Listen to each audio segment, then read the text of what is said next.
ബക്കർക്ക വന്നു. ശോഭച്ചേച്ചി എന്താ വിളിച്ചു? എടാ ബക്കറെ, ഓണമൊക്കെ അല്ലേ വരണ, അവൻ ഏതെങ്കിലും ഒരു തുണിക്കടയില് നീ ഒന്ന് ആക്കി കൊടുക്ക. ശുഭച്ചേച്ചി ഇവനല്ലേ നാട്ടിലേക്ക് ഇന്റർവ്യൂവിന് പോയി, എന്തുണ്ടായി? അതിന്റെ ഒരാളും മൂടൊന്നത്ത് വരെ കാണാനില്ല. ഒന്നും ശരിയായില്ല? ഇല്ലടാ. എന്താടി അത്ത് ഓണായിട്ട് ഇവിടെ ഒരു ആരവും കാണാത്ത? ഈ ഞങ്ങളെ വീട്ടിലേക്ക് മാവേലി വരുമ്പോൾ പാവങ്ങളല്ലേ. ആര് പറഞ്ഞു പാവങ്ങളോട് ഓണം വരില്ലാന്ന്? പാവങ്ങളാണ് സമാനത്തി കിടന്നുറങ്ങണത്. എൻ്റെ അടുത്ത് എത്ര VIP ഉണ്ടെന്ന് അറിയാം. അവരൊന്നേരം പോലെ കിടന്നുറങ്ങണില്ല, ഉറക്കോളി കഴിച്ചിട്ടാ കിടന്നുറങ്ങണത്. നിങ്ങൾക്ക് ആ വിഷയമൊന്നുമില്ലല്ലോ, സുഖമായി ഉറങ്ങില്ലേ? അപ്പൊ ഇവിടെയാണ് സമാധാനം. തുണിക്കടയത്തെ കാര്യം നോക്കി നോക്കട്ടെ, ഞാൻ ശരിയാക്കാൻ പറ്റുമോ നോക്കട്ടെ കേട്ടോ.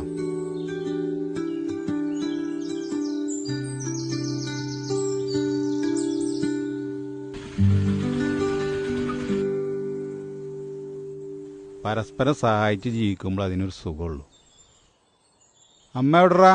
അമ്മ എത്തുണ്ട്. അമ്മേ, എന്താടാ? ബക്കറൊക്കെ